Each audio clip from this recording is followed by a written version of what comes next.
What if I told you that forgiveness is not about others? It's about your own freedom. So let's find some freedom. Hi, I'm Tabi, and I post videos with tips and tricks to help you transform your life one day at a time. This week, I'm going to talk about forgiveness. And I have an amazing and very easy trick to help you forgive super quick. Let's talk about that near the end of the video, so stick around. Let's jump right in. What does forgiveness even mean? For me, I know that I've fully forgiven someone when I can think about that person without any physiological reactions. So my mind doesn't race. I'm not preparatorily arguing with them in my mind. Only me. Also, I notice that my body is calm. I'm not clenching my jaw or my shoulders or my hands. There's a sense of calm in my body. And I'm sure you have people in your life that when you think about them, you don't have any reaction to it. And people in your life that when you think about them, you immediately do. Forgiveness is freedom from those feelings. So that leads into why we should bother with forgiveness. Don't you deserve to not feel that way in your own body? I think it can be a little bit hard to distance forgiveness from a particular person or situation. Feel like they deserve my anger or resentment. They did something wrong. And while that's probably true, do you deserve to have that reaction in your body, to have it live with you all the time? I don't think so. You deserve better. So wouldn't it be worth it to forgive someone just so that you could be free of that emotional or physical distress? Let's do a quick exercise. Think of a time when someone wronged you. You can probably come up with something pretty quickly of a time when somebody did something that really upset you or hurt you or was unfair. And it might even be people close to you. I think it's pretty easy for me to think about my brothers and think of situations where they did something wrong that bothered me a lot. And just notice how you feel when you think about that circumstance. And this is a different way of looking at it because you might think about that person, your brother, your sister, a coworker, your partner, and not feel what I was talking about, not feel the tension or the racing thoughts or the, not have a big resentment. But you can probably still think back to a time when they did something that you're angry or that deserves your resentment. And just think about how much energy is being wasted. That's being stored in your body. It's still there because when you think about it, it comes up and you feel it again. I don't want to keep feeling those things. And maybe now you're going, okay, maybe I deserve better than the way I feel when I'm holding on to a resentment or a grudge. But isn't forgiving someone the same thing as giving up? And you might think that sounds silly, or you might identify with it.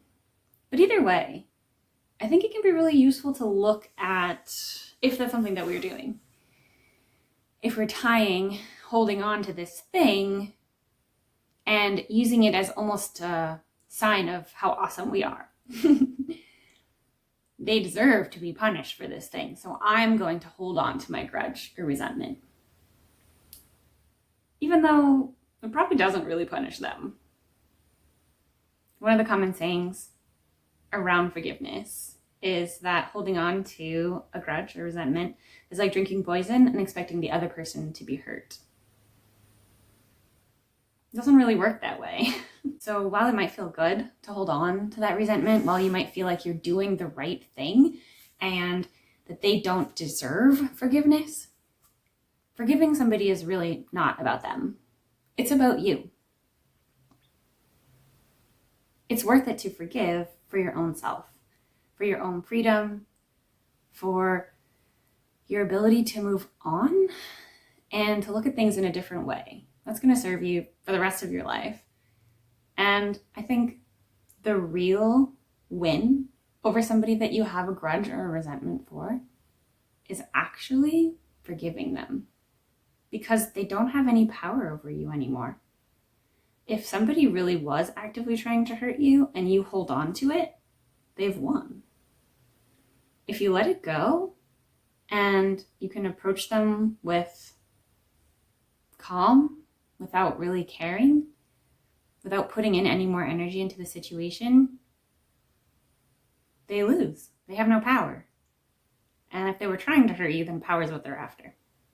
So while we should forgive for ourselves, it can also be a way to win.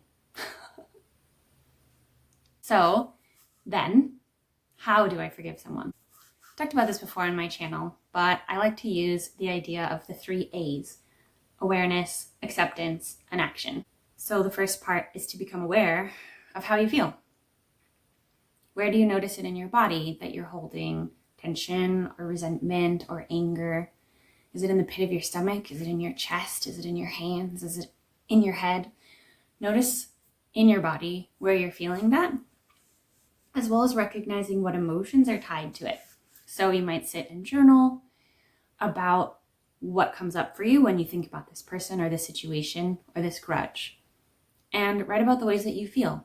And if you're struggling to come up with words for emotions, because I have struggled to come up with words for emotions, there's actually lists online of different emotions and their names. And it can be really helpful to go through that list and pick out emotions that sound like they match what you're going through right now. And you might have to look up the words and see what they mean, but you can start to build a repertoire of emotions that will let you differentiate what different things are. If you start to think about it, you'll start to get better at it. And it can be really helpful to be able to differentiate, oh, I'm not disgusted, but I do feel rage.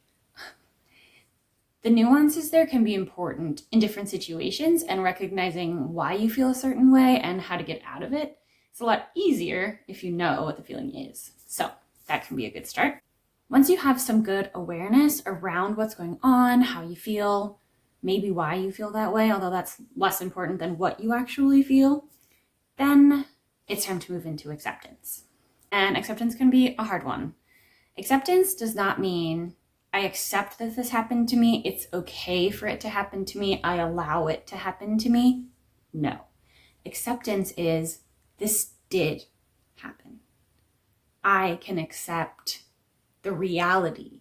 This thing did happen.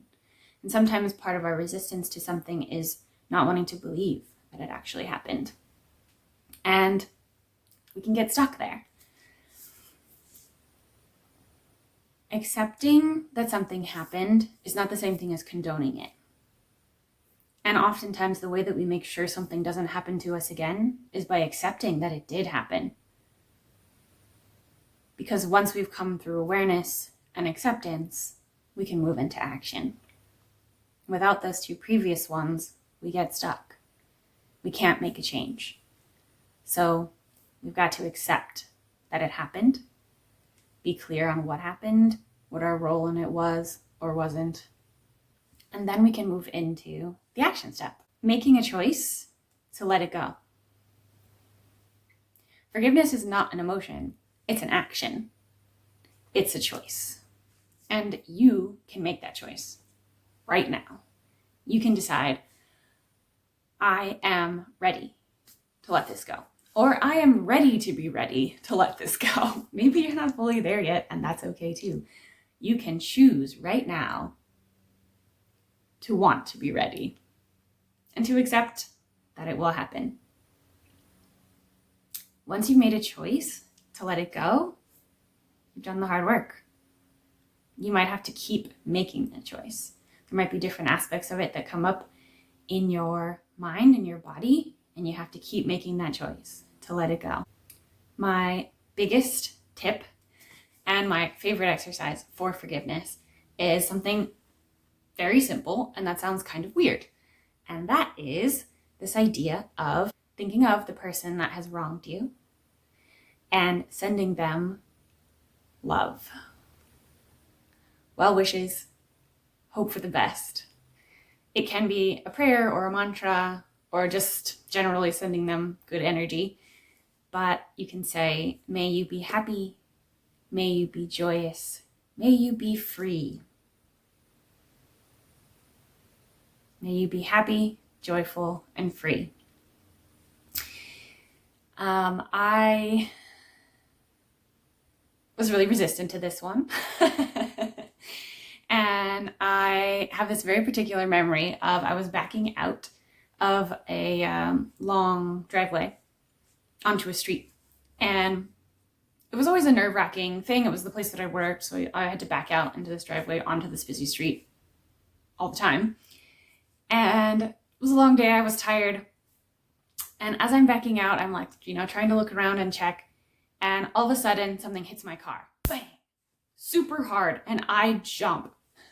It scares me.